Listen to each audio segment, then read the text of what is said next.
had a modulate a peace deal, go from war to peace. Lastly, in closing, I want to speak about the morning that me and Jared had. We met with 10 hostages and their families, and it was really an emotional moment. And I felt blessed to be in that room. Lots of tears, lots of people really, really grateful to President Trump for getting their children home, and you, of course, Mr. Vice President. And I want to observe that I didn't see any victims in that room.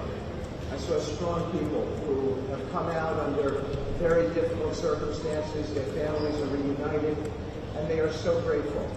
And it was just my privilege as an American to be there. Thank you. Thank you, Mr. Vice President. Thank you, Steve. First of all, we really appreciate your visit here. This gives a great boost of energy to everyone here, and your support through this whole effort has been really tremendous. What you see here today is really the opening of the CMCC. This has been something that's been envisioned by Admiral Cooper. We'll speak about that in a bit. But we always knew that the deal that we're working on would kind of have two phases to it. The first phase was obviously getting the live hostages out. We're currently making progress on the hostages, the bodies that are still there. Almost half are out now, and we're very good meetings with the Israelis and the Vice Presidents here to put a lot of effort into that today to hopefully make sure we can complete that mission in phase 2. At the same time, the humanitarian aid, there's actually been a surprisingly strong coordination between the United Nations and Israel, which is something that we've been able to help synthesize, get each other to air their concerns and to find out how we can do it better so that the aid reaches the people in Gaza and doesn't go into the wrong hands there. Finally, I'll say that there has already been a lot of efforts over the last years by really concerned people to think about what happens next in Gaza. And there's a lot of great things happening here. More will be released in the coming days. But the most important thing here is to figure out how you really get a good deconfliction coordination center. This really has been a startup. There's been a lot that's been done. It's amazing to think it's only been a week. But I actually, with the pace of work and the commitment of everybody, I think in a week from now you'll see even more progress. I want to echo what the Vice President said about how a lot of people are getting a little hysterical about different incursions one way or the other, but what we are seeing is that things are going in accordance. Both sides are transitioning from 2 years of very intense warfare to now a peacetime posture, and really thanks to Admiral Cooper sent up and the CMCC to try to build that deconfliction mechanism in order to make sure that we can get to a proper de-escalation. We have some flags that we put up here.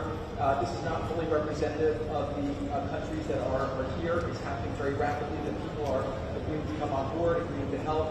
People really want to be a part of this, and it's just happening very, very quickly. So we'll try to continue to give the updates as it progresses.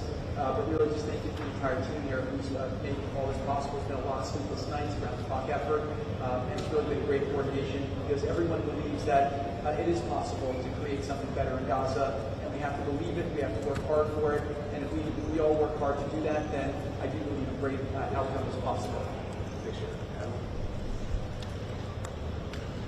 Well, Mr. Vice President, thank you for joining us here today at the CNCC. Consistent with our Commander-in-Chief's direction, this facility will be the hub for the delivery of everything that goes into Gaza as we look to the future, delivering on the Commander-in-Chief's commitments. 200 of America's sons and daughters who wear the cloth of the nation have stepped up and are serving here. I just couldn't be prouder, and I know you are as well. Thank you so much. Great. Thanks, Admiral. And gentlemen, we'll take a few questions now. Sure. Ladies and gentlemen, from the Times of Israel. I want to ask about the Turkish role. It's very concerning for Israeli Turkey obviously has been a supporter of Hamas.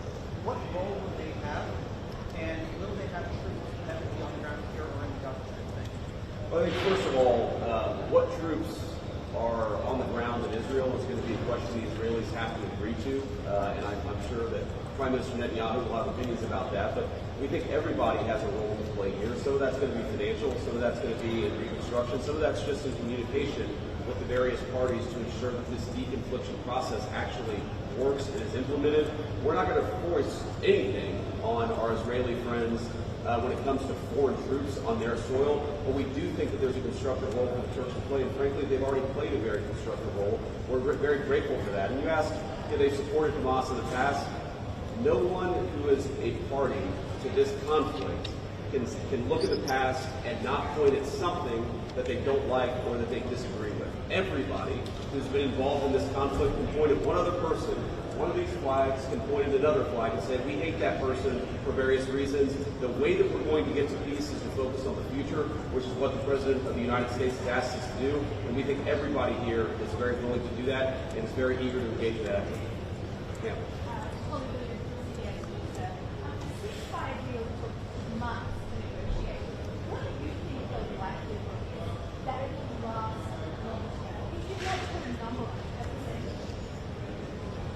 Well, Jared's the investor here. I'm not going to give you a percentage, but look, what we've seen the past week gives me great optimism the ceasefire is going to hold.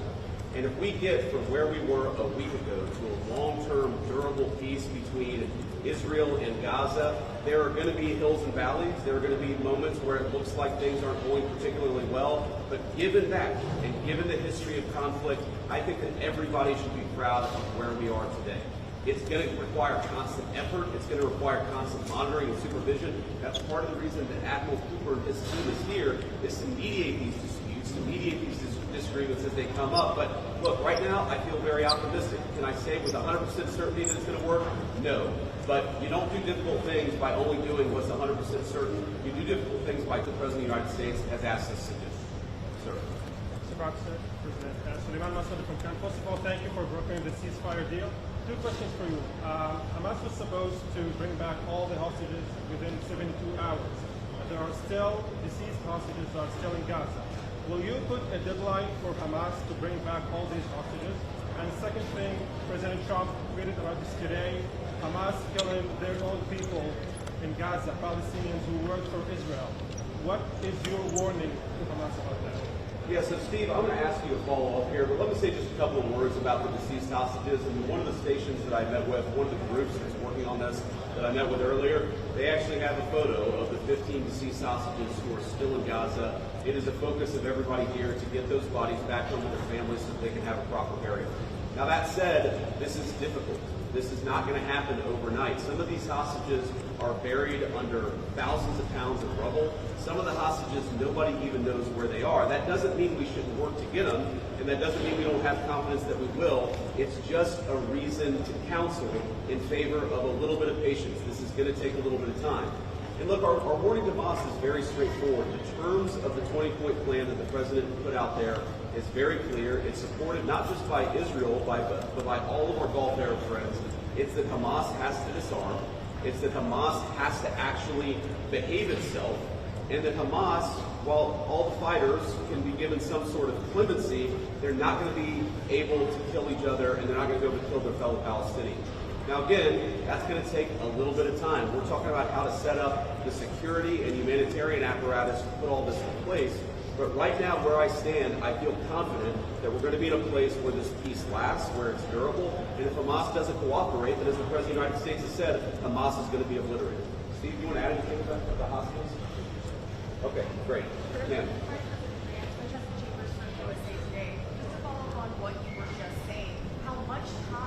Does Hamas have to lay down its arms before the United States either takes dramatic action or authorizes its allies to do so? Well, look, the President actually put out a tweet this morning that I thought was very instructive. We know that Hamas has to comply with the deal, and if Hamas doesn't comply with the deal, very bad things are going to happen. But I'm not going to do what the President of the United States has thus far refused to do, which is put an explicit deadline on it, because a lot of this stuff is difficult. A lot of this stuff is unpredictable. You basically have two regions in Gaza, one of which is relatively safe, I wouldn't say very safe, and one of which is incredibly dangerous. And part of ensuring that we get to a durable peace is to broaden the scope of the area that's safe. And the International Security Force is a big part of that. We don't yet have the International Security Force set up. That's something we're working towards. We have a number of volunteers who want to participate in that International Security Force. So my point is, I don't think it's actually advisable for us to say this has to be done in a week, because a lot of this work is very hard. It's never been done before, and in order for us to give it a chance to succeed, we've got to be a little bit flexible. I think what you're seeing from our Gulf Arab friends, certainly from our Israeli friends, is a certain amount of impatience with Hamas. We're going to keep on working at this process, and we're going to keep on trying to bring the deceased hostages home, but also make sure that all Gazans are able to live in a prosperous and safe place. Yes. So the White House indicated that actually there is a plan to start rebuilding Gaza, the part of Gaza which is still under Israeli control. So indeed, and can you tell us a little bit about this plan? How is it going to work? Yeah, Jared, you want to say anything about that? Okay. First of all, no reconstruction aid, no reconstruction funds will be going into areas that Hamas still controls. And as far as the demilitarization goes, once the ISF is up, there needs to be a security force that they can feel safe from, that in order for it to be, the transition to be complete. So that needs to happen. There are considerations being happening now in the area that the IDF controls, as long as that can be secured to start the construction of a new Gaza, in order to give the Palestinians living in Gaza a place to go, a place to get jobs, a place to live. So that's one of the many things being considered. Right now, again, there's been several work streams that have occurred over the last years. Those are all being synthesized and updated here at the center. And then they'll go before President Trump and the Board of Peace to get recommendations on what to build, how to phase it. But it's definitely something now that's being very strongly considered. Great. Sir? Thank you so much, sir, for your support to the good state. Oh, sorry. Why don't we do the guy in the back, and then we'll do you and do Jack. Thank you. Okay, thank you so much, Jack. Mr. Vice President. Could you speak up? Yeah, I will try. So thank you so much, Mr. Vice President. And my question is, from the level of cooperation that you just saw today here in this place, and how you see the, let's say, future of normalization in Israel in the region, if you see like a cooperation, growing cooperation between Israel and other Gulf states that we don't see from the outside. Yeah, well, I think Steve put it best, which is that this model, I think, can serve for a foundation for normalization, not just in the Middle East, but across the world. Because what we're taking, again, is a long-term, protracted conflict with two enemies who really don't like each other, and we're actually creating a model that can lead towards sustainable peace. Now, we know that a lot of our Gulf Arab friends would like to have normalized relations with Israel. We know that getting this peace on a sustainable pathway is sort of the critical first step of that. But look, I feel very optimistic about where we are. Knock on wood, you never know how this stuff is going to go. But given what I've seen, given the incredible talent and effort that's going into the reconstruction of Gaza, to the long-term security of the Gazans in that territory, I feel very good about where we are. And again, if we get this right, I really do think it's going to be a domino that leads to a lot of further peace all across the region. So.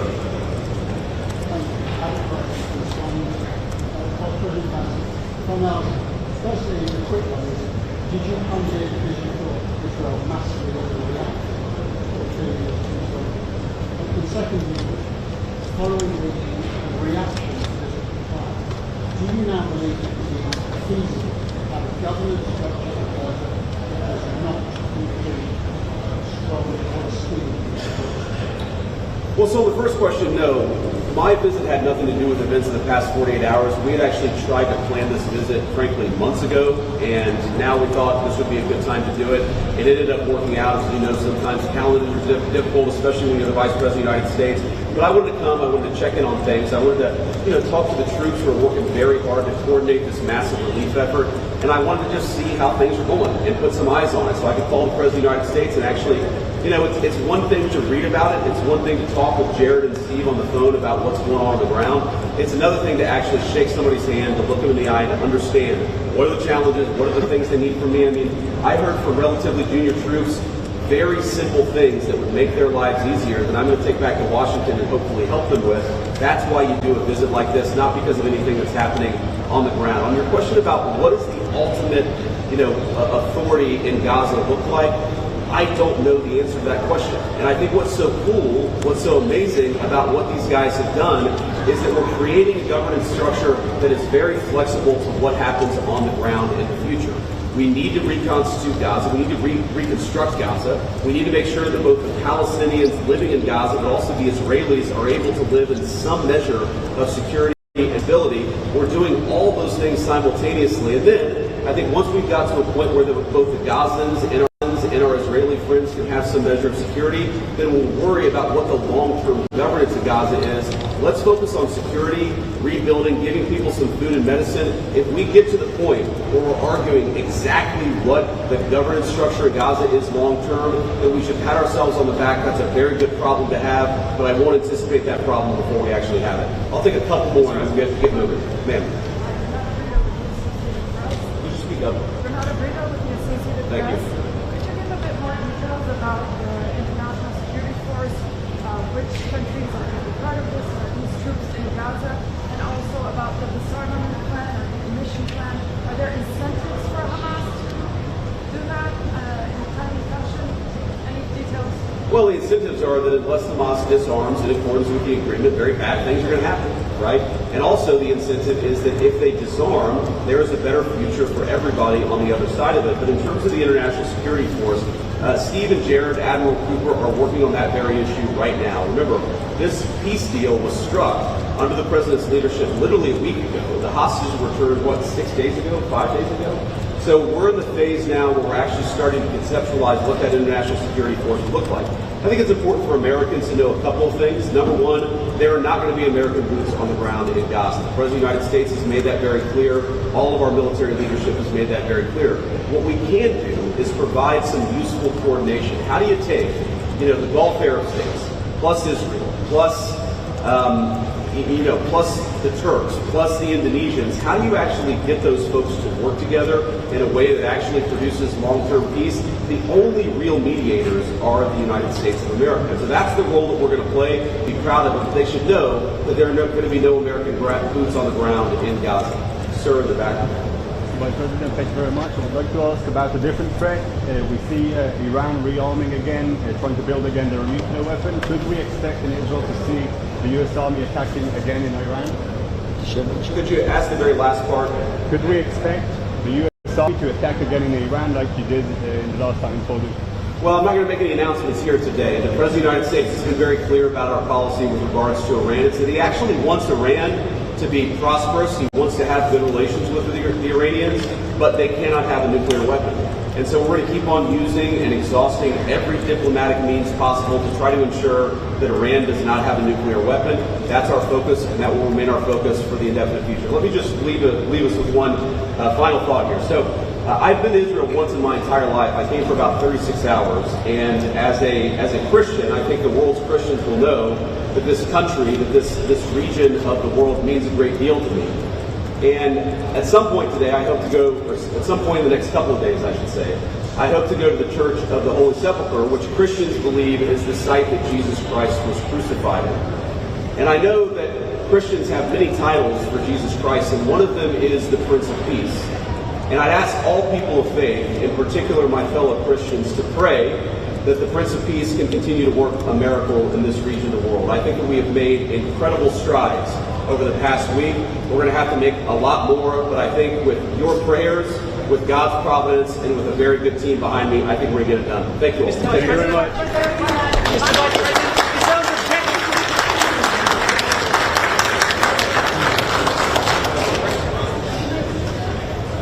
Everyone stay set. U.S. rule. Let's go. U.S. rule. What's the